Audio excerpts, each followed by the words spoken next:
በስም አብ ወወልድ ወመንፈስ ቅዱስ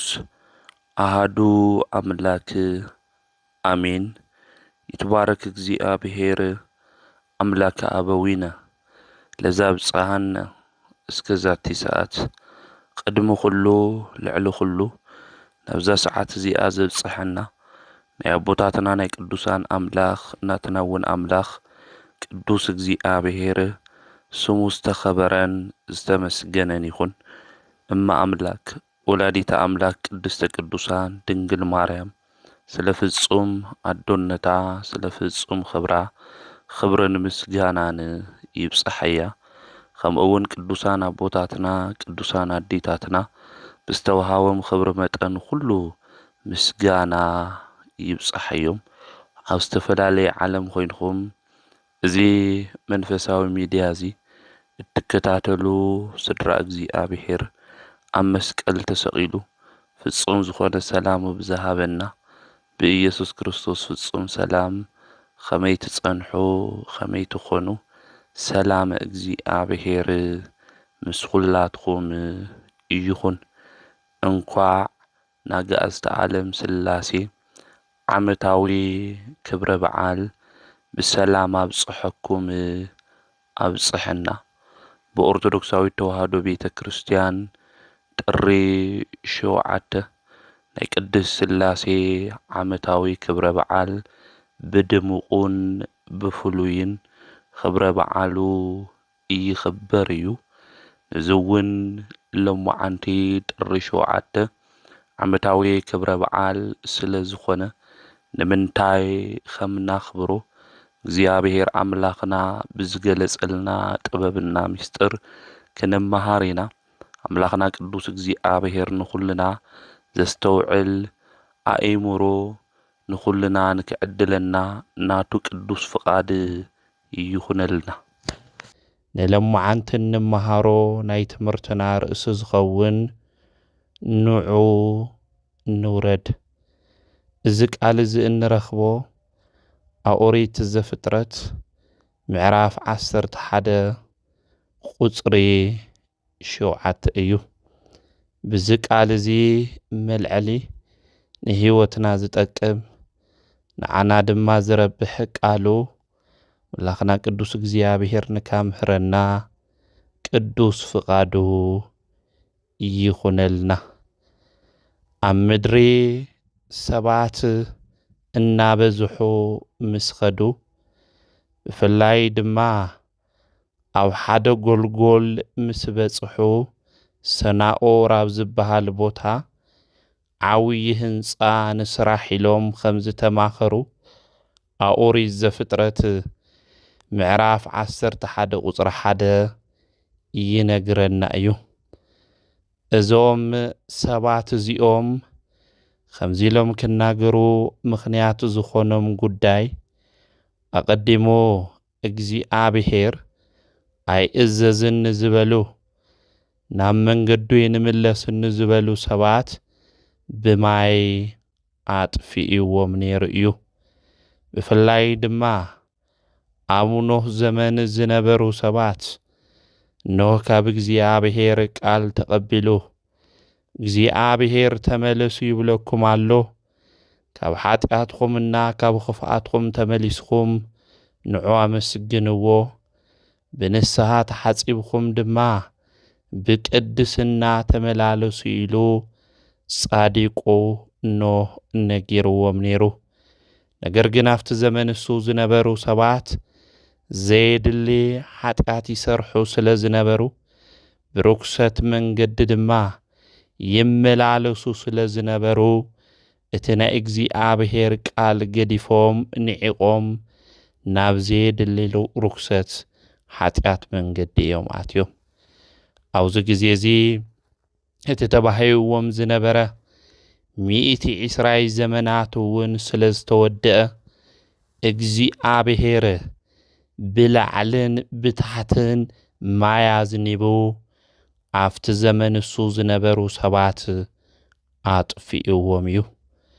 ካብቲ ጥፍኣት ማይ ድማ ዝደሓኑ 8 ነፍሳት ጥራሕ እዮም።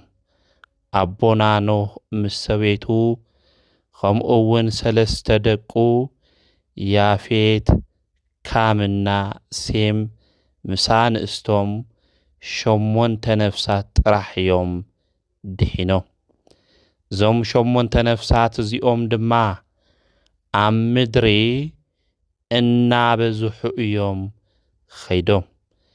ኣብ ምድሪ እናበዝሑ ክኸዱ እንተለዉ ኩሽ ዝወለዶ ናምሩድ ዝበሃል ሰብ ኣብ ምድሪ ሓያልን ሃዳናይ ነበረ። ናምሩድ ድማ ብሓይሉ ዝምካሕ ሰብ ኾነ። ኣብ ልቡ ድማ ናይ ትዕቢት መንፈስ ከም ዝሓደሮ ኣብ ኦሪት ዘፍጥረት ምዕራፍ 10 ካብ ቁጥሪ 9 ጀሚርና ክናነብብ እንተለና እቲ ናይ እግዚኣብሔር ቃል ይነግረና እዩ። ስለዚ ናምሩድ ሓያል ስለ ዝነበረ እግዚኣብሔር ሓይሊ ሂብዎ እናሃለወ ንእግዚኣብሔር ከይንብርክኽ ብትዕቢት መንፈስ ዝተጓዓዘ ሰብ እዩ። ስለዚ ናብ ዓብዪ ጎልጎል ሜዳ ኣብ ሶናኦር ምስ በጽሑ ዓብዪ ህንፃ ንክሰርሑ ዘማኸሮም እውን ናምሩድ እዩ። ከም ናምሩድ ኣብዚ ዘመን እዚ ብጉልበቶም ዝምክሑ ብስልጣኖም ዝምክሑ ብዙሓት እዮም። ነገር ግን ንሕና ደቂ ሰባት ዝፈጠረና ኣምላኽና ቅዱስ እግዚኣብሔር እዩ። ስለዚ ንዝፈጠረና ኣምላኽ ክንግዛእ እምበር ብትዕቢት መንፈስ ኮይና ናብ ውድቀት መንገዲ ክንኸዳ ይግብአናይ። ናምሩድ ግን ንዞም ሰባት እዚኦም መኸሮም ኣቦታትና ዝጠፍኡ እቲ ናይ ጥፍኣት ማይ ድማ ዘጥፍኦም ዓብዪ ህንፃ ስለ ዘይሰርሑ እዩ። እቲ ዘጥፍኦም ድማ ኣብ ሰማይ ተቐሚጡ እዩ። ስለዚ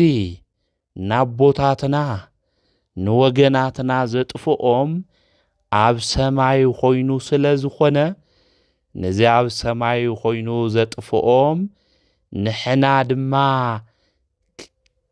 ንሕና ድማ ታይ ክንገብር እኒአና?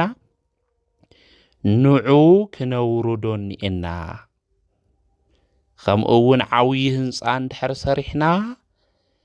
ማይ ጥፍኣት መፂኡ ከጥፍአና ይኽእል ኢሎም ናይ ዘረብሕ ሰባት ተሓሳስባ ሓሰቡ። ህንፃ ድማ ይሰርሑ ነበሩ። ዝገርመኩም ኣብቲ ዘመን እሱ ዝነበሩ ሰባት ብሓደ ቋንቋ እዮም ዝዛረቡ ነይሮም። ብሓደ ቋንቋ እናተዛረቡ ድማ ዓብዪ ህንፃ ሰርሑ። እዚ ህንፃ እዚ ምስ ሰርሑ ድማ ጦር ናብ ሰማይ እናደብረዩ ሰይጣን ድማ ደም እናቐብአ ይልእኸሎም ነበረ። ንእግዚኣብሔር ወጊእናዮ፣ ንእግዚኣብሔር ኣቑሲልናዮ እናበሉ ናይ ትዕቢት ቃል ድማ ይዛረቡ ነበሩ። እግዚአብሔር ድማ ከም ዝበለ ንዑ ንውረድ ቋንቋኦም ድማ ንደባልቕ በለ። ንዑ ንውረድ ክብል እንተሎ እግዚአብሔር ብግብሪ እዩ። ንዑ ንውረድ ክብል እንተሎ እግዚአብሔር ብቁጣዕ እዩ። ንዑ ንውረድ ክብል እንተሎ እግዚአብሔር ብመዓት እዩ። እግዚአብሔር ዝወርድ ዝድይብ አምላክ ይኾነን ኣብ ሁሉ ቦታ እግዚአብሔር ሙሉእ እዩ። እግዚአብሔር ዘይብሉ ቦታ የለን። ኣብ ሁሉ ቦታ እግዚአብሔር እኒአ እዩ። ናይዚ ዓለም ዝፈጣሪ ንሱ እዩ። ልዕሊ ሰማያት ድማ ዝነብር ንሱ እዩ። ኣብ ትሕቲ መሬት እኳ እትና መወዳእታ እንብሎ ኣብኡ እውን እግዚአብሔር እኒአ እዩ። ስለዚህ እግዚአብሔር ናይዚ ዓለም እዚኣ መስራቲኣ ናይዚ ዓለም እዚኣ ድማ ፈጣሪኣ እዩ ንዑ ንውረድ ክብል እንተሎ ብግብሪ ምዃኑ ብቁጣዕ ምዃኑ ብመዓት ምዃኑ ምፍላጥና ምርዳእ ይግባእ እዩ እዚ ልበ ኣምላክ ዳዊት ንስኻ ዘየለኻሉ ቦታ የለን ናብ ባሕርን ተወረድኹ ንስኻ እኒኢኻ ናብ ላዕሊ ከም ንስር ድማ እንተበረርኹ ንስኻ እኒኢኻ ንስኻ ዘየለኻዮ ቦታ የለን እናበለ ኣብ መዝሙሩ ዝዝምር ነዚ እዩ ስለዚ እግዚአብሔር ዘይብሉ ቦታ የለን እግዚአብሔር ሙሉእ በኩልሄ እዩ ንዑ ንውረድ በሉ ስላሴ ቋንቋኦም ድማ እንታይ ንግበሮ ንደባልቆ ኢሎም ስላሴ ተናገሩ ኣብ ሶናኦር ቦታ ኮይኖም ዝሰርሕዎ ህንፃ ልዕሊ 2.5 ኪሎ ሜትር እዩ ንውሓቱ ዓውዚ ከም እምባ ዝነውሐ ዝሰርሕዎ ህንፃ ኮይኖም ብሓደ ቋንቋ ድማ ይናገሩ ስለ ዝነበሩ ህንጾኦም ንናዕሊ ብደንቢ ይሰርሑ ደበሩ ስላሴ ግን ወረደ እቲ ዝሰርሕዎ ነገር ድማ እግዚአብሔር ተመልከተ ቋንቋኦም ድማ ደባለቆ ቋንቋኦም ድማ ንከይስማዕምዑ ገበሮም እቲ ሓደ እምኒ ክብል እንተሎ እቲ ሓደ ጭቃ የምጽእ እቲ ሓደ ጭቃ ክብል እንተሎ እቲ ሓደ ድማ ማይ የምጽእ ንከይስማዕምዑ ድማ ስላሴ ኣብዚ ግዜ እዚ ገበሩ ባዕሎም ንባዕሎም ንከይስማዕምዑ ገበሩ ስላሴ ቋንቋኦም ጥራሕ ምድብላቅ ይኾነይ ሓሳባቶም ኩሉ ንከይስማዕምዑ እዮም ስላሴ ብዛዕለት እዚኣ ገይሮም ናናይ ስላሴ ክብረ በዓል እናኽበረሉ ዋና ምኽንያት ትዕቢተኛታት ንከይስማዕምዑ ትዕቢተኛታት ድማ ብትዕቢት መንፈስ ኮይኖም ንዝገብርዎ ዝነበሩ ሓሳባቶም ምኽሮም ኩሉ ዘፍረስሉ ዕለት እዩ እግዚአብሔር ሰባት ህንፃ ክሰርሑ እንተለው ዝኽልኽል ኣምላኽ ይኾነን በዓል ጸጋታት ህንፃ እንተሰርሑ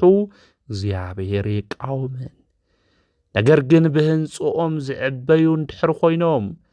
ናትዕቢት መንፈስ ዝሕዙ እንድሕር ኮይኖም ግን እግዚአብሔር ንትዕቢተኛታት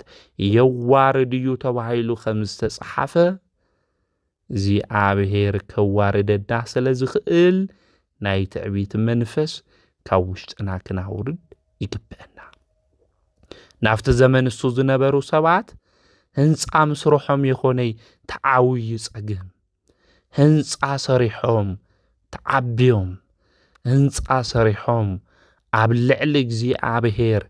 ናይ ዓመፅ ቃል ድማ እዞም ሰባት እዚኦም ተናጊሮም ስለዚ እግዚአብሔር ብቁጣዕ ወሪዱ ስለዚ እግዚአብሔር ብመዓት ወሪዱ ቋንቋኦም ድማ ደባሊቆም እቲ ሓደ ነቲ ሓደ ድማ ንከይሰምዖ እግዚአብሔር ገበረ ቋንቋኦም ምድብላቅ ጥራሕ ይኾነን ንክብተኑ እውን ይገይርዎም ተበተኑ እቶም ኣብ ሓደ ቦታ ዝነበሩ ሓደ ቋንቋ ዝናገሩ ዝነበሩ ሰባት በተኖም እቲ ዝሰርሕዎ ህንፃ ድማ ብዓውይ ንፋስ ኣምፂኡ እግዚአብሔር ኣፍረሶ ናምሩድ እዩ ዝመርሖም ነይሩ ትዕቢተኛ እዩ ነይሩ ናምሩድ ብትዕቢቱ ድማ ተዋሪዱ ብትዕቢቱ ድማ መዓትን ቁጥዕን እዩ ኣብ ልዕሊኡ ነዲዱ ኣብዚ ዘመን እዚ ከም ናምሩድ ብስልጣንና ንምካሕ ብፍልጠትና ንምካሕ ብዙሓት ሰባት ኢና ዘለና ወገናተይ ካብትም ክሕት መንፈስ ወፂና ካብ ትዕቢት መንፈስ ወፂና ብትሕትና መንፈስ ኢና ክንመላለስ ዝግብእና ስለዚ ናምሩድ ዝመርሖም ዝነበሩ ሰባት ብትዕቢት መንፈስ ብሓደ ቃል ኮይኖም ኣብ ልዕሊ እግዚአብሔር ዓሚጾም እግዚአብሔር ድማ ነቶም ዓመፀኛታት ሶም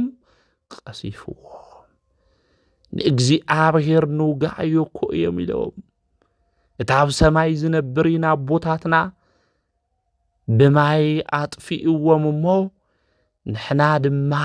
ንበቀለሎም እኮ እዮም ኢሎም ከመይ ዝበለ ዕሽነት እዩ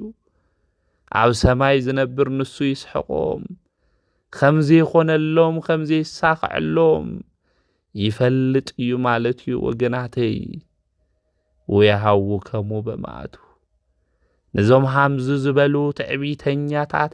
ዓመፀኛታት ድማ እግዚአብሔር ብመዓቱ ይጸራርግዎም እቲ ናይ ሶናኦር ዝሰርሕዎ ዓብዪ ህንፃ ፈሪሱ ንሳቶም ድማ ምድሩ ኩሉ ንክብተኑ እግዚአብሔር ገይርዎም እዩ ኣብዚ ዘመን እዚ ኣብ ልዕሊ እግዚአብሔር ዓሚፅና ንእግዚአብሔር ገዲፍና ምስ እግዚአብሔር ሕብረት ገዲፍና ናብ ካሊእ ቦታ ኸይድና እግዚአብሔር ኣብ ልዕሊና ዘምጾም ለለዉ ነገራት ነምልከቶም ኣለና ዶ ንኾን ነሪኦም ኣለና ዶ ንኾን ስለዚ ወገናተይ ምስትውዓል የድሊ እዩ እቲ ህንፃ ዓብዪ እዩ ነይሩ ተሰሪሑ ድማ ነይሩ እዩ ግን እግዚአብሔር ስለ ዘይነበሮ ንፍጻሜ ክበቅዕ ይኽኣለ እግዚአብሔር ከይሓዝና እንጅምሮም ነገራት እንተጀመርናዮም እኳ ፍጻሜ ክንርኢ ኣይንኽእል ስለዚ እንገብሮም ነገራት እንሰርሖም ስራሓት ኩሉ እግዚአብሔር ሒዝና ክንጅምሮም ይግብእና እግዚአብሔር ምሳና ሓቢሩ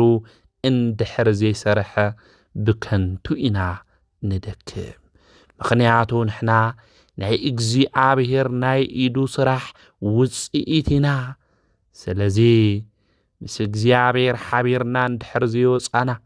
ብትዕቢት መንፈስ ኮይና ኣብ ልዕሊ እግዚአብሔር ንዕምፅ እንድሕር ኮይና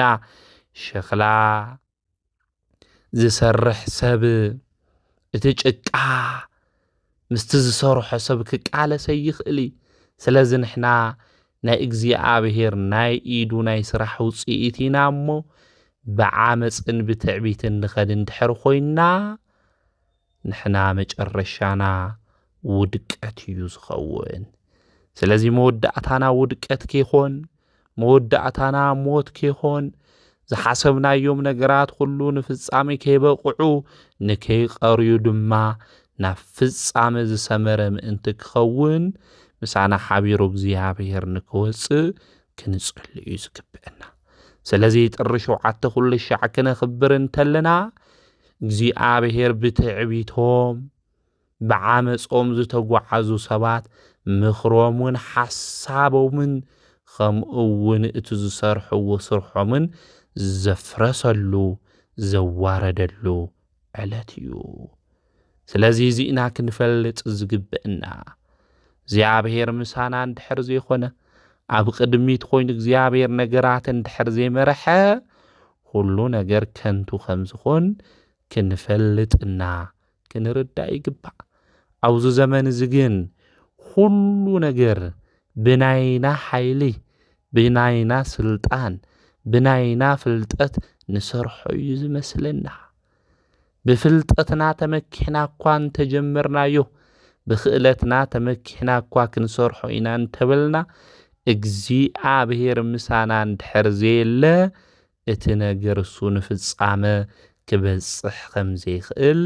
ምፍላጥ ምርዳእ ኣደላይ እዩ ስለዚ ጥሪ 7 ክነኽብር እንተለና ሓያል ቅዱስ ዝኾነ እግዚአብሔር ንትዕቢተኛታት ዘዋረደሉ ዝሰርሕዎ ነገር ሁሉ ድማ ዘፈራረሰሉ ከምኡውን ነቶም ሰባት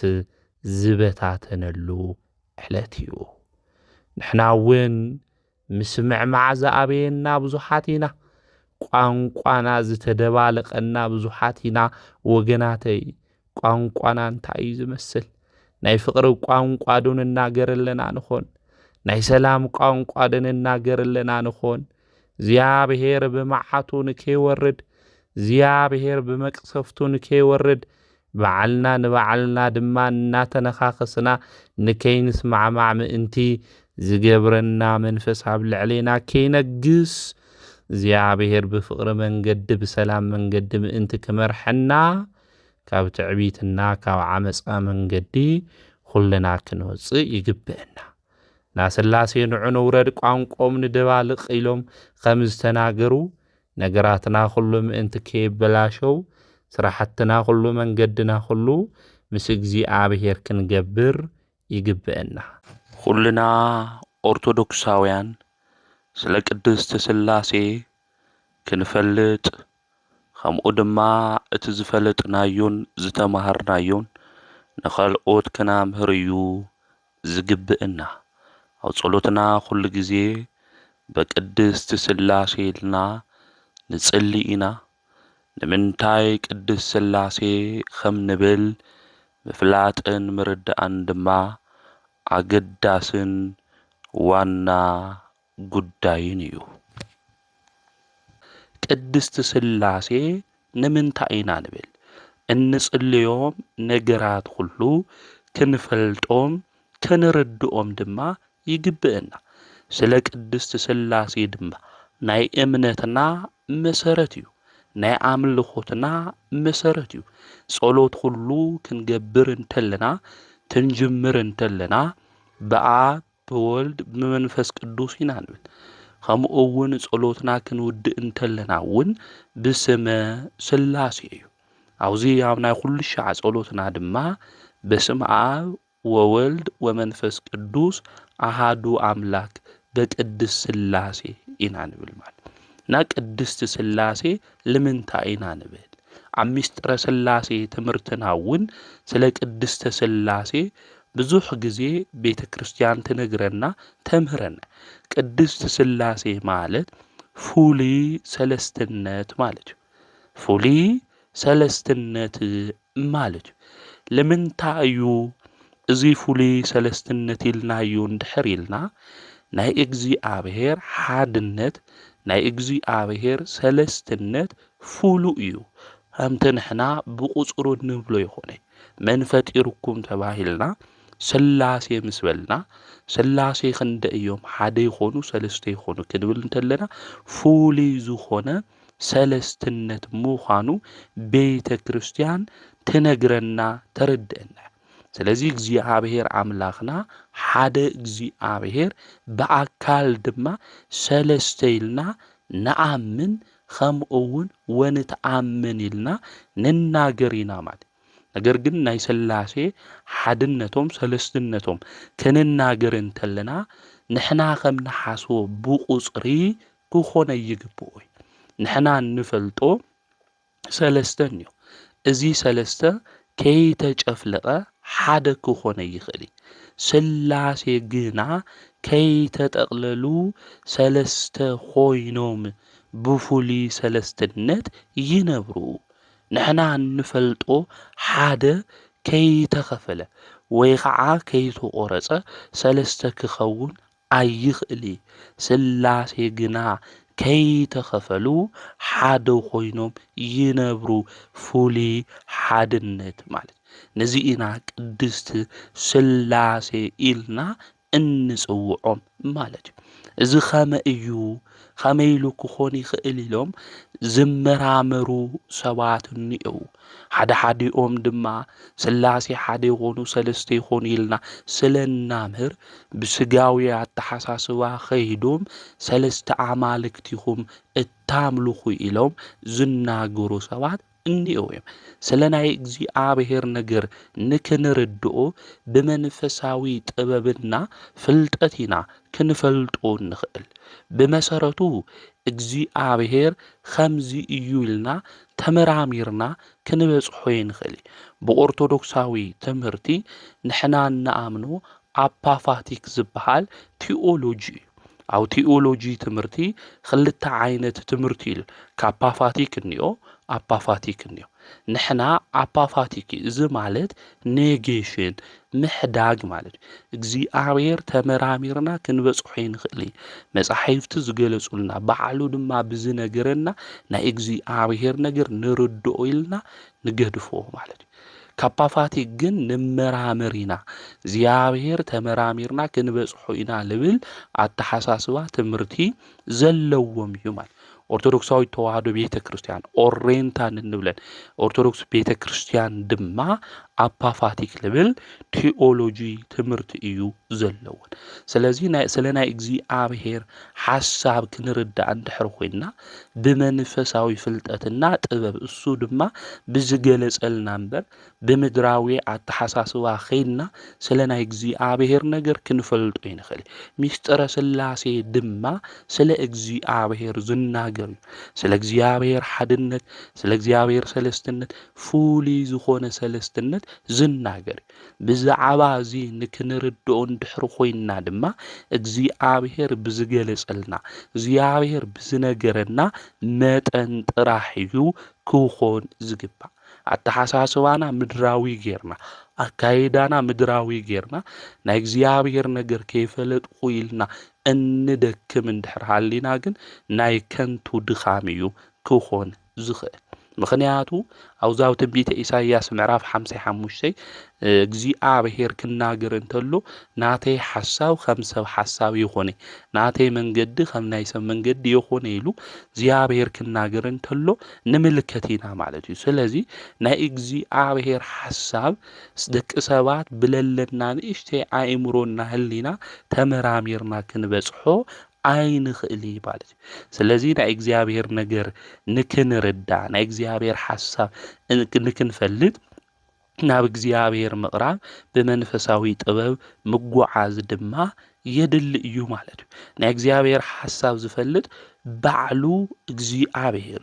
ናይ ሃይማኖት ፍልጠት ካብ እግዚአብሔር በእግዚአብሔር ናብ እግዚአብሔር ዘብጽሕ እዩ ሊቃውንት ቤተ ክርስቲያን ክናገሩት ንሱውን አነ መንገድ ኢየሉ እግዚአብሔር ተናገሩ ስለዚህ ናይ እግዚአብሔር ነገር ክንፈልጦ እንኽእል በመን እዩ ተተዋሂሉ በእግዚአብሔር ብምርምር በፍልስፍና بالتፈላለየ አይዲዮሎጂ ናይ እግዚአብሔር ነገር ክንፈልጦ ሃምለይ ንኽእል ክንርዳእ ክንፈልጥ ይግበናና እግዚአብሔር በእግዚአብሔር እዩ ዝፍለጥ ማለት በእግዚአብሔር ዝኾነ መንገዲ ኢና ክንፈልጦ እንኽእል እዚ ማለት ስለ እግዚአብሔር ካብ ተናገሮ ወጻኢ ምፍላጥ አይከአሊ ካብ ዝተጻሓፈ ይትሕለፉ ተዋሂሉ ዝተነገረውን እኮ ንዙ እዩ ማለት እዩ እቲ ዝተጻሓፈልታ እቲ ዝተነገረና ኢና ክንፈልጦ ክንርድኦ እንኽእል ማለት ስለዚህ ስለ እግዚአብሔር ንምፍላጥ በእግዚአብሔር መሪሕነት ስለ እግዚአብሔር ንምፍላጥ በእግዚአብሔር ንጹህ ልቦና ወሃብነት እዩ ስለ እግዚአብሔር ንምፍላጥ በእግዚአብሔር ገላጽነት እዩ እግዚአብሔር ከገለጽልና እግዚአብሔር ከመርሕና ስለ ናይ እግዚአብሔር ነገር ስለ አብ ስለ ወልድ ስለ መንፈስ ቅዱስ ስለ ቅድስት ሥላሴ ክንፈልጥ ከምኡውን ክንርዳእ ከምለይ ንኽእል ክንፈልጦ ክንርድኦ ይግብአና አውዚ ኣብ ማቴዎስ ወንጌል ምዕራፍ 11 ቁጽሪ 27 ክናንብብ እንተለና ጎይታና መድኃኒትና ኢየሱስ ክርስቶስ خمز إيو زبل بزي آب نولد زفلطو حدو كويلن نعاوون بزي ولدن اتي ولد زغلس اللون زدلين انت زي خوينو حدو كوازفلطو يلنيلو ቅዱስ መጽሐፍ ከነግረና እንተሎ ንመልከቲና ስለዚህ ንአብ ብዘይ ወልድ ዝፈልጦ የለን ንወልድውን ብዘይ አብ ዝፈልጦ የለን አብ ወልድ መንፈስ ቅዱስ በዓሎም ንባዕሎም ተፋሊጦም ዝነብሩሉ ናቶም ናይ ህላዊ ሚስጥር ወልድ ንዝፈቀዶ ይገልጸሉ ንዝፈቀዶ ማለት ፍቃዱ ንምቅባል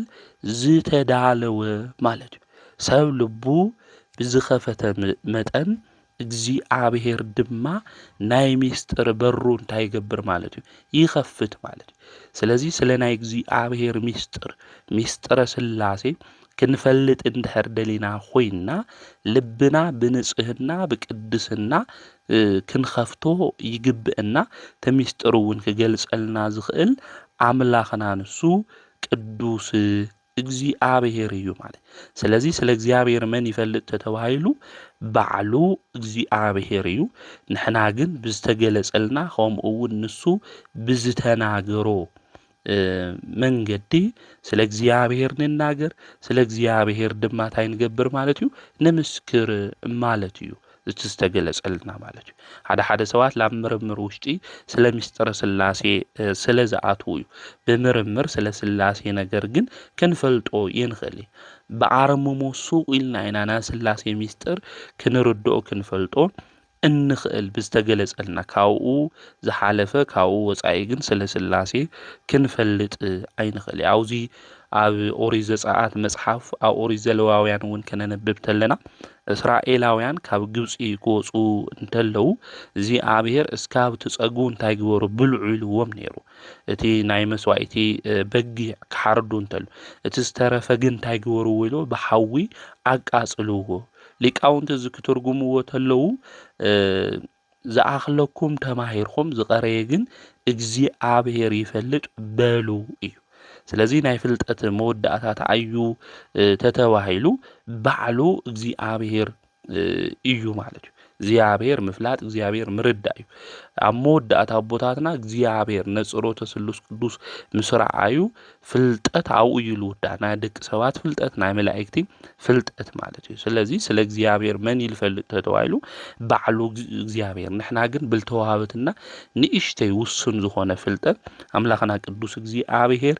መን ምዃኑ ንርዳእ ንፈልጥ ከምኡውን ነመሃሪና ማለት እዩ ሓደ ሰብ ግን እግዚአብሔር ክፈልጦን ክመራመርኒ ኢሉ ብድፍረት ይጓዓዝ እዩ ንሕና ፍጥረታት ኢና ንሱ ድማ ፈጣሪ እዩ እዚ በደንብ ጌርና ከንሓስቦ ይግበና አቦነቱ ግን ክንፈልጦ ንኽእል ኢና አቦና እዩ ፈጣሪና እዩ ስለዚህ አቦነቱ ንፈልጦ ኢና ባህሪው ግን ናይ እግዚአብሔር ክንፈልጦ ኣይንኽእል ሱቅ ኢልና ኢና ክንምልከት ዝግብአና እምበይ ከይፈለጥኩ ከይተመራመርኩ ኢልና ናይ ምስጥረ ስላሴ ነገር ፈትፊተ ክናገር የክፈልጥ የዝብል ማንም ክህሉ ኣይኽእል ማለት እዩ ስለዚህ ቅዱስ ስላሴ ትንብል ተለና ፍሉይ ሰለስትነት ምዃኑ ኩልና ክንፈልጦ ክንርዶ ይግበና እዚ ሰለስትነት ከመ እዩ ክንብል ተለና ከም አብርሃም ይስሐቅ ያዕቆብ ሰለስተ እንብሎም ይኾነ እዚኦም ክንሪኦም እንተለና ናይ ሹም ናይ አካል ናይ ግብሪ ሰለስትነት እንየው ነገር ግን ናይ ባህሪ ናይ ፍቃድ ናይ ህላዌ ሓድነት ግን የብሎም ማለት ስለዚህ ፍሉይ ሰለስትነት ቅድስት ስላሴ እንብሎ ንዚ እዩ ማለት እዩ ሰለስተ ነገስታት ኣብ ዙፋን ክቅመጥ እንተለው ከምኦም እውን ይኾነ ናይ ስላሴ ፍሉይ ሰለስትነት ኢልና ክንናገር እንተለና ምክንያቱ አብ ወልድ መንፈስ ቅዱስ ክንብል እንተለና በአብ ልብነት እንታይ ገብሩ ማለት እዩ ይሓስቡ እዮም አብ ንወልድም ንመንፈስ ቅዱስም ንባዕሉም ታዩ ልቦም ወልድ ድማ ቃሎም እዩ ለአብም መንፈስ ቅዱስ ድማ እስትንፋሶም እዩ ማለት እዩ ስለዚህ አውዝ ክንምልከት እንተለና ሓደ ህሉ ኮይና afta ሓደ ይነብር ማለት እዩ ይነብር ሓደ ንጉስ እንድሕር ሃልዩ ግን afta ሓደ ንጉስ ሓደ ህሉ ኮይኑ ክነብር ኣይኽእል ማለት ፍሉይ ሰለስትነት ኢልና እንናገሩ ለዚ ለአብነት ፀሐይ ናይ ስላሴ አብነት ጌርና ምሳሌ ጌርና ነቅርብ አይና ምሳሌነት ንስላሴ ካብ ዝኮን ሰለስትነት ሓደ ፀሐይ ፀሐይ ግን ምሳሌ ዘእይሃጽጽ እዩ ምሳሌ ካብ ዝምሰለሉ ነገር ሁሉ ይንእስ እዩ እንድሕር ትምሳሌ ሱባዕሉ ኮይኑማ ምሳሌ እውን እየድለይ ማለት እዩ ስለዚህ ፀሐይ ሰለስትነት ኣለዋ እዩ ነገር ግን ይጥቅለል እዩ ማለት እዩ ናይ ስላሴ ሰለስትነት ግን ምጥቅላል ለይብሉ ሓድነቶም ድማ ምኽፋል ለይብሉ ፍጹም ሰለስትነት ፍጹም ድማ ሓድነት ምዃኑ ምፍላጥ ምርዳእ የድሊ እዩ ማለት እዩ። ስለዚ ስለ ናይ ስላሴ እግዚአብሔር ባዕሉ ካብ ዝተናገሮ ወፃኢ ክንፈልጦ ክንርድኦ ኣይንኽእል ማለት እዩ። ምክንያቱ ናይ ስላሴ ሰለስትነት ሃምዚ እዩ እዚ እዩ ሃምዚ እዩ ነበልና መብራህርህ እውን ክንህብ ኣይንኽእል ማለት እዩ። እንፈልጦ ብእምነት እዩ። ካብዚ ወፃኢ ግን ፍሉይ ሰለስትነት እዩ ኢልና ኢና ንባዕሉ ንእግዚአብሔር እውን እንገድፈሉ። ነዚ ኣብ ቤተ ክርስቲያን እውን ኣብ ምስጢረ ስላሴ ክንመራመር ሃምለ ይግብአና። ዝተገለጸልና ነገር ጥራሕ አሚንና ክንኸድ ሃምለ ግብአ እውን ቤተ ክርስቲያን ትነግረና ተምህረና ንዚ እዩ። መንክር እግዚአብሔር ኢልና እውን እንጽውዖ ንዚ እዩ ማለት ሓደ እግዚአብሔር ሰለስተ አካል ድማ እንእዎ ማለት እዩ። ብኸምዚ መንገዲ ድማ እግዚአብሔር ይነብር ማለት ናይ እግዚአብሔር ነገር ሓና እንድሕር ፈሊጥናዮማ ናይ እግዚአብሔር ፈጣሪነቱ ናይ እግዚአብሔር አምላክነቱማ ኣብ ምንታይ እንዮ ማለት እዩ። ስለዚ ንሕና ፍጥረታት ኢና ንሱ ድማ አምላኽ እዩ። ካብ ፍጥረታት ብልተፈለየ መልክዑ ድማ አምላክ ቅዱስ እግዚአብሔር ይነብር ማለት እዩ። ሓደ እግዚአብሔር እናዩ ሰለስተ አካል እንእዎ ማለት እዩ። ስለዚ ፍሉይ ሰለስትነት ምዃኑ ንሕና ካብ ንፈልጦም ሰለስተ እንብሎም ነገራት ኩሉ ካብኡ ፍሉይ ሰለስትነት ምዃኑ ምስጢረ ስላሴ ምፍላጥ ምርዳእ እውን የድሊ እዩ። ካሊእ ቅድስቲ ክንብል እንተለና ክቡር ንጹህ ጽኑዕ ዘይልወጥ ማለት እዩ። ፍሉይ ማለት እዩ ዝተፈለየ ማለት እዩ። ካብ ካልኦት ዝተፈለየ ብሓቂ ዝምለኽ ጎይታ ማለት እዩ። ጽኑዕ ክንብል እንተለና ድማ ዘይልወጥ ማለት እዩ። ነዚ እዩ ልቢ አምላክ ዳዊት እውን ክናገር እንተሎ ስለ እግዚአብሔር ንስኻ እግዚአብሔርማ ንስኻ ኢኻ ዘይትልወጥ ንኻልኦት ከም ክዳን ትልውጦም ንስኻ ግን ዘይትልወጥ ንስኻ ኢኻ ኢሉ ዝተናገሮ ንዚ እዩ። ሰብ ንግሆ ጥዑይ ኮይኑ ምሸት ድማ ጥዑይ ንከይኸውን ይኽእል። ንግሆ ሰብ ኮይኑ ምሸት ድማ አራዊት ክኾን ይኽእል። ሰብ ይለዋወጥ እዩ። እግዚአብሔር ግን ጽኑዕ እዩ፣ ዘይለዋወጥ እዩ። ንሕና እኮ በብዙሕ ነገር ንለዋወጥ ኢና፣ በብዙሕ ነገር ድማ ንቀያየር ኢና። ዝኾነ ነገር እስካብ ንረኽቦ ንምነዮ ኢና፣ ምስ ረኸብናዮ ግን ኣይንምነዮ ማለት እግዚአብሔር ግን ዘይልወጥ እዩ። መላእክቲ የምስግንዎ ክርእይዎ ይደልዩ፣ ምስ ረኣይዎ ምስ ኣመስገንዎ መሊሶም ክርእይዎ መሊሶም ከምስግንዎ ድማ ይደልዩ። ንምንታይ? እግዚአብሔር ጽኑዕ ዘይልወጥ አምላክ ስለ ዝኾነ ማለት እዩ። እግዚአብሔር ረኺብናዮ እኮ እንደገና እውን ክንረኽቦ ንደሊ ኢና። ኩሉ ሻዕ እግዚአብሔር ዘይልወጥ ስለ ዝኾነ ነዚ ኢና ቅድስቲ ስላሴ ጽኑዕ ዘይልወጥ ስላሴ አምላኽና ኢልና እናምልኾ እንናገሮ። ስለዚ አምላኽና ቅዱስ እግዚአብሔር ቅድስቲ ስላሴ ኢልና ክንጽውዖ እንተለና ፍሉይ እዩ፣ ከምኡ እውን ጽኑዕ ዘይልወጥ አምላክ ምዃኑ ክንፈልጥ ክንርዳእ ይግብአና። ከምኡ እውን አምላኽና ቅዱስ እግዚአብሔር ንጹህ እዩ። ናዩ ንጽህና ፍሉይ ዝኾነ ንጽህና እዩ። ንጹህ ብባህሪኡ እዩ። አምላኽና ቅዱስ እግዚአብሔር ኃጢአት ኣይስማዕምዖይ፣ ርኩሰት ኣይስማዕምዖይ አምላኽና ቅዱስ እግዚአብሔር። ንሕና እኮ ንግሆ ንዝምር ምሸት ድማ እንታይ ንገብር ንደርፍ እኮ ኢና። ኣብዚ ቃል እግዚአብሔር ሰሚዕና እኮ ናብ ቲክቶክ ናብ ካሊእ ቦታት ንኸድ እንተለና ሓዱሽ ደርፊ እንድሕር መፅኡ ሼር እንገብር ምስኡ ድማ እንደርፍ ንሕና እኮ ኢና።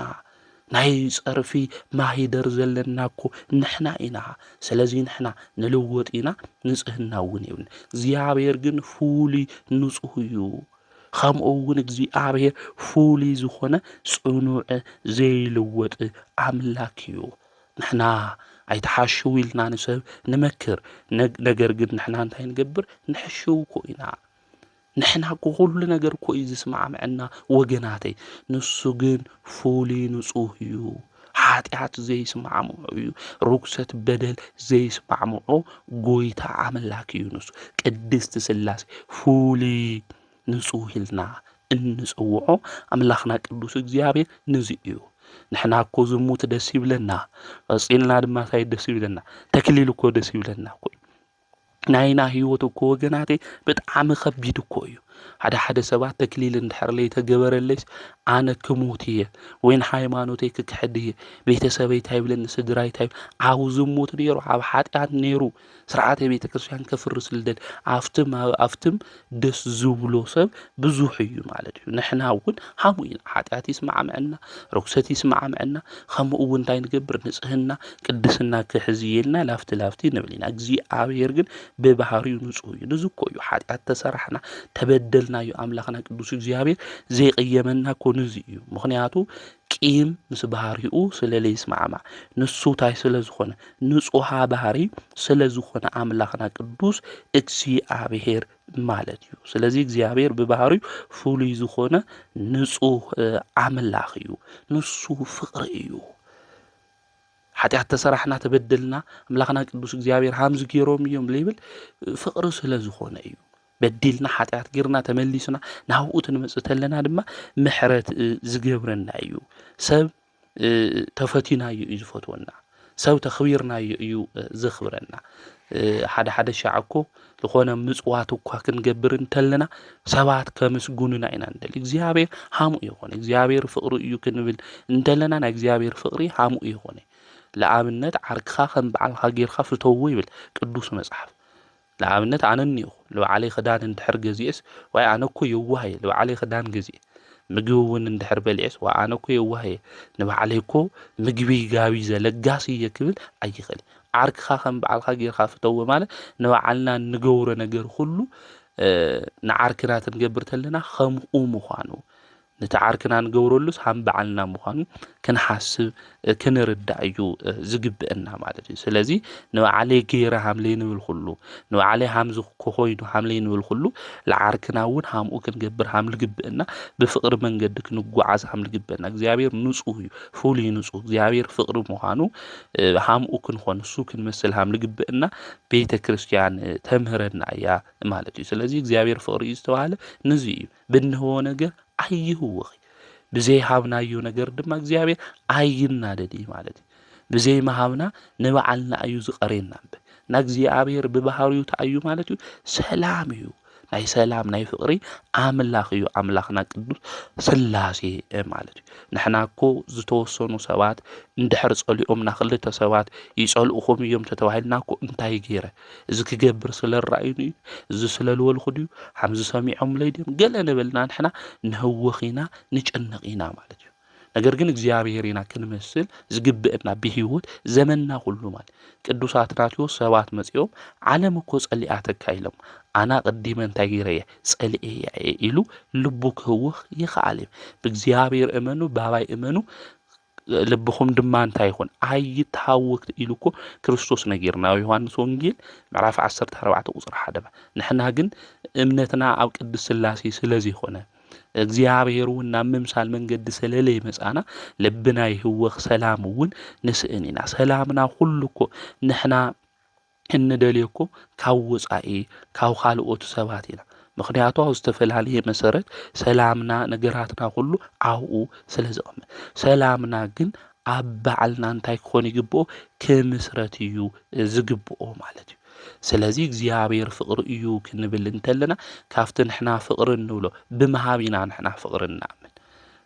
ብምቕባል ማለት እዩ ብመሃቢ ይኾነ እግዚአብሔር ግን ፍቅር እዩ ክንብል ተለና ሁሉ ሻዕነ ኩሉና ታይግብረን ይህበና ይምግበና ሁሉ ነገር ዝገብረና አምላኽና ቅዱስ እግዚአብሔር ሓዳራት ክፈርሱ ተለው ኮን መልከት ኢና ለምንታይ መስለኩም ብዙ ሓዳራት ዝብተኑ ዘገበር ካለይ ዘገበር ክለይ afta ሓዳር ውሽጥስ ፍቅሪ የለይ ማለት እዩ ምክንያቱ ፍቅሪ መሃብንበ ምቕባል ስለዚ ይኾን ተሓዳር ታይኾን ይህወኽ ሰላሙ ድማ ይስእን ማለት እዩ እግዚአብሔር ገዛ ምዃን ድማ ወጽኡ ናይ ህውከት ናይ ክትዕ መድረኽ ይኾን ማለት እዩ ስለዚ ብህይወት ዘመንና ሁሉ ፍቅሪ ዝኾነ አምላኽና ቅዱስ እግዚአብሔር ፍሉይ ንጹህ ዝኾነ አምላኽና ቅዱስ እግዚአብሔር ኣብ ውሽጥና ንክህሉ ንሕና ናይ ፍቅሪ ሰባት ክንኾን እሱና መምሳል መንገድ ድማ ልክንመጽእ ብፍቅሪ መንገዱ ሁሉ ክንጓዓዝ እዩ ዝግበአና ማለት እዩ ስለዚ እግዚአብሔር አምላኽና ፍሉይ ንጹህ እዩ ክንብል እንተለና ዓለም ኩሉ ክብድል ከሎ ንሕና ክንብድል እንተለና ክፍኣት ክንገብር እንተለና ንሱ ናትና ባህሪ ዘይለወጦ ዘይቀየሮ ንሕና ክንብድል እንተለና ሓጢኣት ክንሰርሕ እንተለና እግዚኣብሔር ይልወጥ ይጽኑዕ እዩ ዘይቀየር እዩ እግዚኣብሔር ባህሪዩ እግዚኣብሔር ንጹህ እዩ ናይና ርኩሰት ናይና ሓጢኣት እግዚአብሔር ታይገብረ ንጹህንኦ ኣይቅይሮይ ማለት እዩ ምክንያቱ ናይና መዓት ናይና በደል ናይና ክፍኣት ናይ እግዚአብሔር ባህሪ ዝቅይሮ እንድሕር ኮይኑማ ናይ እግዚአብሔር መዓት ኣብ ልዕሌና ክፈስስ ነይሩ እዩ ንፋስ እውን የመነፈሰይ ነይሩ ብርሃናት እውን የመተመላለሱ ነይሮም ብዝናብ ኣብቂሉ ብፀሓይ ኣብሲሉ እግዚአብሔር ታይገብረን የምግበና ነይሩ ማለት እግዚአብሔር ግን ባህሪው ዘይልወጥ ፍሉይ ንጹህ እዩ መዓቱ ዘይፍሰሰልና ንፋስ ድማ ዘንፍሰልና ብርሃናት ዘመላልሰን ብዝናብ ድማ ኣብቂሉ ዝምግበና ዘይልወጥ ስለዝኾነ እዩ ስለዚ አምላኽና ቅዱስ እግዚአብሔር አቦነቱ ዘይልወጥ እዩ ጠፊእና እኳ ክንመለስ እንተለና አቦነቱ እኮ ይልወጥ እዩ ትማሊ ከምዚ ጌርካኒ ነርካ ትማሊ ዝጌርክ ነርኺ ትማሊ ከምዚ ኢልኩም በዲልኩም ነርኩም ትማሊ ንዓይ ክዒድኩም ከይድኩም ነርኩም የብሊ እግዚአብሔር ፍሉይ ንጹህ እዩ እግዚአብሔር ፍሉይ ጽኑዕ እዩ እግዚአብሔር ፍቅሪ እዩ ቅድስት ስላሴ ኢልና እንጽውዖውን ነዚ እዩ ብናተና ርኩሰት እሱ ስለዘይብረዝ ንዘለዓለም ንጹህ ኮይኑ ዝነብር ጽኑዕ ቅዱስ አምላክ እዩ ንሱ ቅድስት ስላሴ ካሊእ ቅድስት ስላሴ ክንብል እንተለና ፍሉይ ክቡር ማለትና እዩ ንሕና እንኸብር ብዝረኸብናዮ ነገር እዩ እግዚአብሔር ግን ብባህሪኡ ኸቢሩ እዩ ዝነብር ንሕና ዝተቀበልናዮ ነገር እኒአና እዩ ኣብዚ ዓለም እዚ ንዕበኢና ንምካሕ ኢና ነገር ግን ናባዓልና ዝኾነ ነገር ግን የለይ ዘይተቀበልናዮ ነገር የለይ ነዚ ቅዱስ ጳውሎስ ኣብ ቀዳማይ ቆሮንጦስ ምዕራፍ 4 ቁጽሪ 7 ዘይተቀበልካዮ ነገር እንታይ እንኦ ዝተቀበልካ እንድሕር ኮይንካ ብከንቱስ ለምንታይ ትምካሕ ኢሉ ዝነግረና ነዚ እዩ ማለት እዩ ዓይኒ ተኾነ ተቀቢልናዮ ኢና እዝኒ ተኾነ ተቀቢልናዮ ኢና ኣፍንጫ ተኾነ ተቀቢልናዮ ነፍስና ተቀቢልናዮ አካልና ሁሉ ተቀቢልናዮ ኢና ፍልጠት እውን ተቀቢልናዮ ሃፍቲ እውን ናባዓልና ዝኾነ ነገር የብልናዮ ዝተቀበልናዮ ድማ ካብ መን እዩ ተባሂሉ ካብ አምላኽና ካብ ቅዱስ ካብ እግዚአብሔር ነፍስና ስጋና እውን ናይ እግዚአብሔር እዩ ተተናገርና እውን አንደበት ዝሃበና አምላኽና ቅዱስ እግዚአብሔር እዩ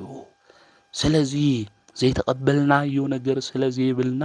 ክንምካሕ እኳ ዝግብእና እንድሕር ኮይኑ ክንምካሕ ዝግብእና ብመን ብእግዚአብሔር ነዚ ቅዱስ ጳውሎስ ዝምካሕስ ብመን ይመካሕ ዝብል ብእግዚአብሔር ይመካሕ ኢሉ ዝናገር ማለት ንሕና ግን ብዝተፈላለየ ነገራት ሁሉ ብሃፍትና ብዘለና ነገር ሁሉ ብዝተፈላለየ መልክዑ ክንምካሕ እንተለና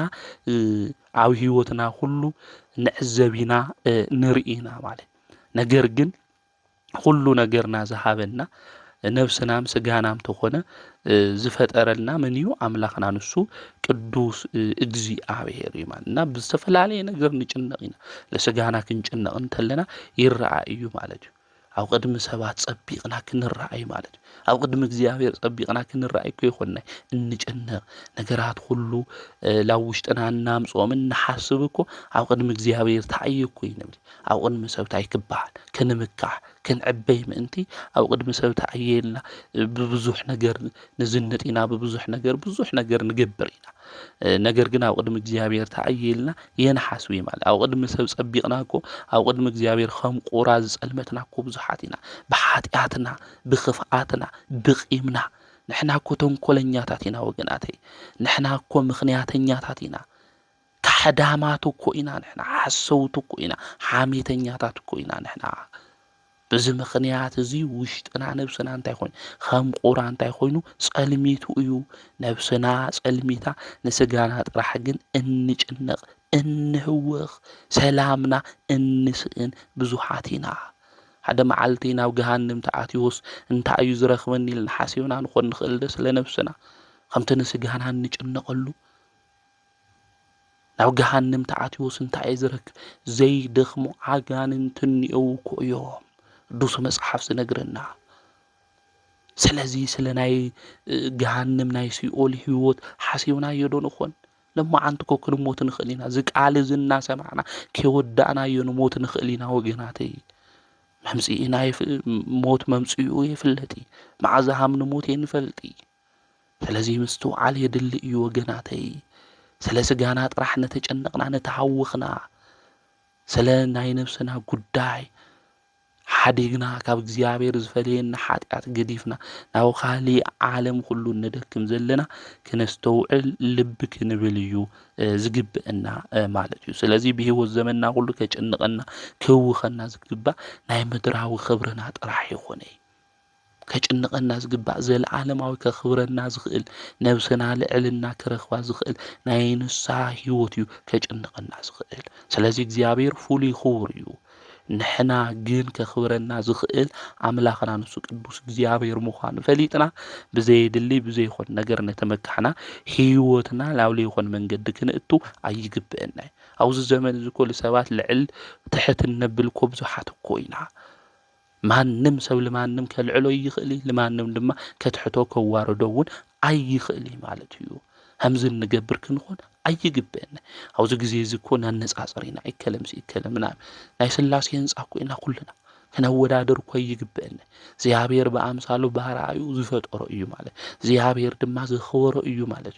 نحنا خبري بركي درجانا وصانا إنه يخوننا كنستوعلون جبنا أو زجزي مس دنجل مارامون زنس عصرو سوات كوني ودنجل مارام أو زخون جزي زنا خمانا كوس هبي يايلو زناجر سب إني مالتيو سلزي زا عندبت زي اسكاب زي موتنا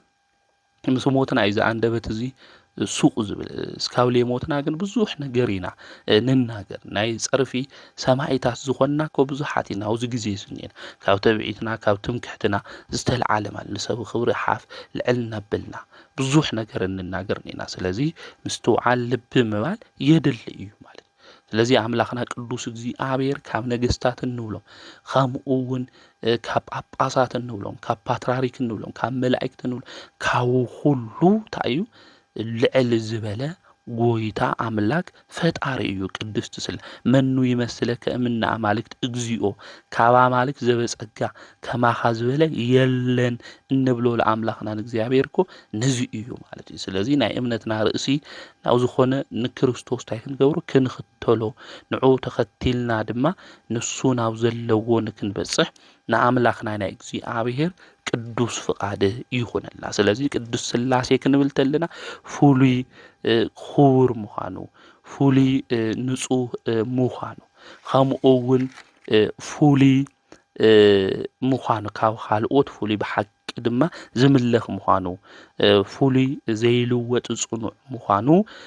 ክንርዳእ ክንፈልጥ ይግብአና። ቅድስት ስላሴ ክንብል እንተለና ቅድስት ስላሴ ንምንታይ ኢና ብሰበይቲ ዓንቀጽ እንጽውዖ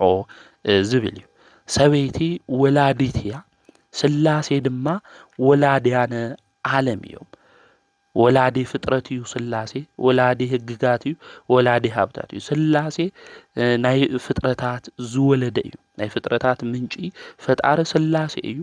ናይ ሕግታት ምንጪ መውጽኢ ስላሴ እዩ። ናይ ሃፍትታት ናይ ጸጋ ሁሉ ድማ ምንጪ ንሱ ስላሴ ሃፍቱ ሁሉ ካብ ስላሴ እዩ ዝርከብ። ትንቢት ይኹን ክህነት ይኹን ሓይሊ ይኹን ሚስጥር ይኹን ትርጉም ይኹን ተልእኮ ይኹን ኣብ ዓለም ዘሎ ሁሉ ዝርከብ ካብ መን እዩ ተተባሂሉ ካብ ስላሴ። ብምንታይ ንረኽቦ ተተባሂሉ ለመን ኸይበሃው እንድሕር ኢልና ከም ሃይማኖትና ጽንዓት ከም ኣእምሮና ስፍሓት እዩ ዝብሃወና። ስለዚህ ሃይማኖትና ጽንዓት እንድሕር ኮይኑ ክንዕገስ እዩ ዝግብአና ማለት እዩ። እግዚአብሔር ሃፍቱ ጸጉኡ ንክዕድለና ሰላሙ ፍቅሩ ንክበና ዝጎደለና ነገር ሁሉ ስላሴ ንክመልአልና ንሕና ብህይወት ዘመንና ብሃይማኖት ጽንዓት ክንጸንዕ እዩ ዝግብአና። بتعجزتن እግዚአብሔር ክንጽቦ ይግበና አውዝ ጊዜ እዚ بتعجزቲ ይንጽበይ ዝኾነ ነገር ንሕና ብዝሓሰብናዮ ንሕና ብዝደለናዮ መንገዲ ኢና እግዚአብሔር ድማ ብናይና አሰራርሓ ብናይና ጊዜ ይኸዲ ናባዕሉ ጊዜ እንይዎ ናይ ባዕሉ ድማ አሰራርሓ እግዚአብሔር አምላክ እንይዎ ስለዚ ሃፍቱ ሁሉ መርኸቢ ካብ ስላሴ እዩ ስላሴ ሁሉ ነገር ክብል ይኽእል ስላሴ ድማ ዝህወን መን እዩ ተተባይሉ በሃይማኖት ንዝጸንዑ አእምሮኦም ድማ ንዘስፍሑ ሰባት ድማ ስላሴ ይህቡ ማለት ስለዚህ ንሕና እስካብ መወዳእታ ብጽንዓት ንእግዚአብሔር ንቅድስት ስላሴ ክንጽበዮም ይግበና ስለዚህ ናይ ፍጥረታት ሁሉ ገዛኢ ፈጢሩ ዝገዝ እዩ ቅዱስ ስላሴ ሕግታት እውን ዝሃበና እሱ ቅድስት ስላሴ እዩ ከምኡውን ሃፍትታት ጸጋ ሁሉ ዝብ ንሱ እዩ ማለት እዩ ስለዚህ ጸጋ እግዚአብሔር ንምርኻብ በሃይማኖት ብቕንዕና ብትዕግስቲ ምጉዓዝ የድል እዩ ማለት እዩ ስለዚህ ምፍላጥ ምሽናፍ ልውሉ ነገራት ሁሉ ዞም ጸጋ እዚኦም ልክብሃውና ቅድስት ስላሴ ብትዕግስቲ በሃይማኖት ብቕንዕና ክንጽበዮም እዩ ዝግብአና ካሊ ቅዱስ ስላሴ ለሃውና ጸጋታ እዩ ተተባሂሉ ውልድነት እዩ ንሕና ናይ ስላሴ ታይና ደቂ ኢና ማለት እዩ ካና ስላሴ ደቂ ካብ ምዃን ብላዕሊ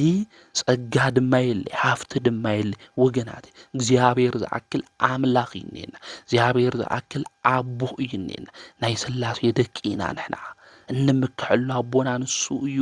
አውዝ ዓለም ዝኮን እሽተ ሃፍቲ ዘለው እሽተ ገንዘብ ዘለው ናይ ስጋ ወላድት አልወኮ ይምክሐኮ ይሰብ ንምክሐኮ ኢና ሁሉ አውኢዱ ሁሉ ድማ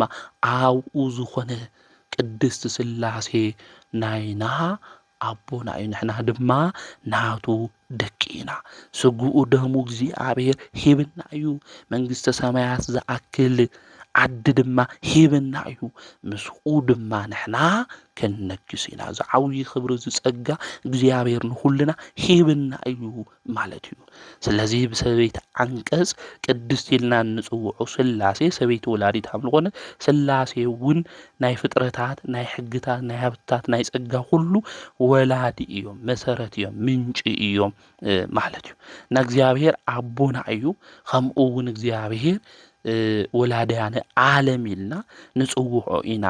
ማለት እዩ ብምሕረቱ እግዚአብሔር ጸጉ ኣብ ልዕሌና ይብዝሕልና እዩ ኃጢአት ክንሰርሕ ተለና ተንብድል እንተለና ወሊዱ ዘይድብሬና እኮ እግዚአብሔር ወሊዱ ዘይድብሬና ክንብድል ኃጢአት ክንሰርሕ እንተለና ናይ ንስሐ በሩ ከፊቱ ንዑ ደቀይሉ ዝጽውዕና አምላኽና ወላዲና እዩ እግዚአብሔር زي لبيلنا كنستوعب يجبنا بنايو محرت بنايو فقرينا عاوز عالم زي ننبر لنا سلازي قدس سلاسي شو ممكن فوتو يجبنا سلاسي لنا كنسوعم يجبنا አሁን አይ ሁሉ ሻዕ ጸሎቱን ቤተ ክርስቲያን አአተው ገጽም ስበልና በቅድስ ስላሴ ኢልና ለክንጽሊ ትገብረና ነዚ ሙኻና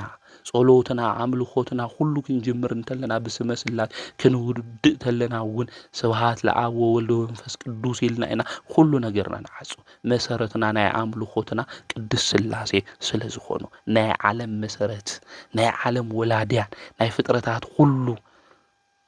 ዝወለዱ ቅድስት ስላሴ ስለዝኾኑ ሃሊ ቅድስት ኢልና ሰበይቲ አንቀጽ ንጽውዕም ንምንታይ ተተዋይሉ ሰበይቲ ወይም አዶ ወሪዳ ወፂአ ውላዳ ትዕብያ ቅድስት ስላሴ እውን ብፀሓይ አብሲሎም ብዝናብ አብቂሎም ይምግቡና እዮም ከምኡውን ነብስና በስጋው ወደሙ ምግቢ ክትዓቢ ይገብሩ እዮም ቅድስት ስላሴ ናይ ነፍስና ዕቤት ንክህልወና ቅድስት ስላሴ ይገብሩ እዮም ከምኡ አዶ خفو ቆልዓ ይብላይ እንዲያም አዶ ጥዑያት ደቅ ታህልየማ ቶም ጥዑያት ደቅማ ምሰብ ተመሳሲሎም ክነውሩ ይኽእሉ እዮም እዚ ግን خفو ስለልኾነ ጸባዩን ጽቡቕ ስለለይኾነ ንሓደ ሰብ ተናጊሩ ሓደ ሰብ ድማ ብእምነ ወቂዑ ወይ ለኾነ ነገር ገይሩ ክቀትለለ እዩ ኢላ ንትወዳ ንሱ እያ ትንከባኸው ንትخፉ ወዳ ማለት እዩ ቅዱስ ስላሴ እውን ኃጢአት ክንሰርሕ ተለና ክንብድል እንተለና ዝኮ ዝخፉ እዩ ዝኮ ተሕማቕ ይሉ ኣያባርረና ናይ ምሕረት በሩ ክፍቲ ገይሩ ቅዱስ ስላሴ ንዓና እንታይ ገብረና ይሓዝነና እዩ ብንስሓ ድማ ተሓፂውና ላህኡ ልክንመጽእ ስላሴ ብሕያውነቶም ብምሕረቶም ላህኡ እንታይ ይቕርቡና እዮም ማለት ስለዚ ስላሴ ንኹሉ ፍጥረቶም ዝሓስቡ እዮም ማለት እዩ ናነ ነወይ ሰባት የነስታውሱ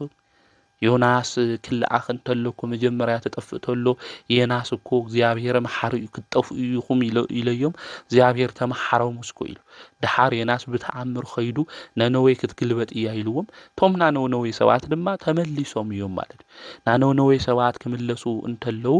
ዮናስ ገዲም ሰቢኸ እየ እግዚአብሔር ግን መሐሪ እዩ ከጥፎኦም ይኹን ልከየጥፎኦም ይኹን እስኪ ናታ ዓዲ እዚኣ ጥፍኣት ክምልክት ኢሉ ላብ ሓደ ቦታ ክኸድ እንተሎ ዘጽለለቶ ኦም ነይራ ማለት እዛ ዘጽለለቶ ኦም ድማ ካብ ፀሓይ ስለልኸልኸለቶ ብጣዕሚ ደስ ኢሉ ድሓረ ድማ ነቂፃ ማለት እዩ እና እግዚአብሔር ነቶም ህዝብሶም ምሕረት ከም ዝገበረሎም ዮናስ ተመልኪቱ ተበሳጭኡ ተናዲዱ እዩ ነይሩ ማለት ኣብዚ ግዜ እዚ ዮናስ እታ ተኽልውን ስለል ደረቀት ከምኡውን ሓሰኻ መውፅኡ ስለልበልዓ ተናዲዱ ኣብዚ ግዜ እዚ እግዚአብሔር ንምንታይ ኢኻ ተናዲድካ ኢልዎ ኣይ እዚኣ ጽላል እዚኣ ነይራስ ንምንታይ እያ ሓሰኻ በሊዕዋ ንዝሓረግ እዚኣ ኢሉ ንስኻ ማይለስተኻያ ሊዕበኻያ ሓረግ ወይ ከዓ ተኽሊ ከምዚ እንድሕር ኣናዲድካ ኣነ የማኑን ጸጋሞም ለይፈልጡ ብዙሕ 100,000 ልኾን ህዝብማ ለምንታይ የርህርህሎም ንዞም ህዝበ እዚኦም ኢሉ እግዚአብሔር መሐሪ ምዃኑ ኣውዚ የርድእና ማለት እዩ ስለዚ ኣምላኽና ንሱ ቅዱስ እግዚአብሔር መሐሪ እዩ ተነጥፍእ ትንብድል እንተለና ኸፊኢና እንተለና ንሱ ይኽተለና እዩ ጠፊኢና ይደልየና እዩ ጎስቁልና እናሃለና ድማ ይፈትወና ረኺስና ድማ ንሱ ይቐበለና ንፍጥረታቱ ዝሓዝን ቅዱስ ኣምላኽ እዩ እግዚአብሔር ማለት እዩ ስለዚ ኃጢአት ሰሪሐ በዲለ እግዚአብሔር እኮ ይፈትወኒ ካብኡ መንገዲ ወፅየ ከንብለይ መሐርናው ዝኾነ ኣምላኽና ቅዱስ እግዚአብሔር በሩ ኸፊቱ ንዑ ደቄና ዝብለና ናይ ዓለም ፈጣሪ ዝኾነ ጎይታ ቅዱስ ስላሴ ክንቀርብ እዩ ዝግብአና ከምኡ ኣዶ ናይ ደቃ ረሲሓት ተዓጊሳ እያ እንትዕቢ ስላሴ እውን ናይ ሰባት ኃጢአት ተዓጊሶም ንስሬት የብቅዕዎ እዮም ማለት እዩ እዛ ኣዶ እዚኣ ኩሉ ነገርና ሸፊና ነውርና ይኹን ሁሉ ነገርና ሸፊና ናብ ክብሪ ድማ ተብቃዕና ቅድስት ስላሴ እውን ነገራትና ሁሉ ሸፊኖም በደልና ኃጢአትና ከገለጹ ናብ ማኢረገ ቅድስና ናብ ጽድቅ መንገዲ ድማ ቅዱስ ስላሴ የብቁዑና እዮም ማለት እዩ ስለዚ ቅዱስ ስላሴ ዝምሕሩ እዮም ዝርህርሁ እዮም ዝፍውሱ እዮም ዘድሕኑ እዮም ከዚ ዓለምና ብዙሕ ነገር ሲኢና እያ ጥዕና ሲኢና ሰላም ሲኢና እንሰምዖም ነገራት ሁሉ ጽቡቕ ይኾን ቅድስት ስላሴ ናይዚ ዓለም እዚኣ መሰረት ናይዚ ዓለም እዚኣ ድማ መወዳእታ ዝኾኑ ቅድመ ዓለም ዝነበሩ ዓለም ፈጢሮም ድማ ዝነበሩ ዓለም ሕሊፎም እውን ዝነብሩ እዮም ቅድስት ስላሴ ማለት እዩ ስለዚ ቅድስት ስላሴ ካብ ዝንሰምዖ ካብ ለለው ነገራት ሁሉ ናብ በረከት ናብ ህይወት ንክቕይሩልና ናብ አብርሃም ገዛ ኣትዮም ሃምሊ ባረኹ ሁሉ ህይወትና ኣትዮም ንክባርኹልና ብዙሕ ተበላሽዎ ነገር እኒና ኣብ ገዛና ኣብ ህይወትና ኣብ ጎረቤትና ኣብ ዓድና ብዙሕ ዝተበላሽዎ ነገር እዩ ዘለና ቅዱስ ስላሴ ናብ ሁሉ ነገርና ኣትዮም ንከስተኻኽሉልና ንኣምላኽና ናይ እግዚአብሔር ቅዱስ ፍቃድ ይኹነልና ናይ ቅዱስ ስላሴ ምሕረት ቸርነት ፈውሲ ምስ ኩላትና ንክኾን ናይ እግዚአብሔር ቅዱስ ፍቃድ ይኹነልና ዘምሕረና ዝገሰጸና ናይ ኣቦታትና ኣምላክ ቅዱስ እግዚአብሔር ስሙ ዝተኸበረን ዝተመስገነን ይኹን ወስብሐት ለእግዚአብሔር ወወላዲቱ ድንግል ወለመስቀሉ ክቡር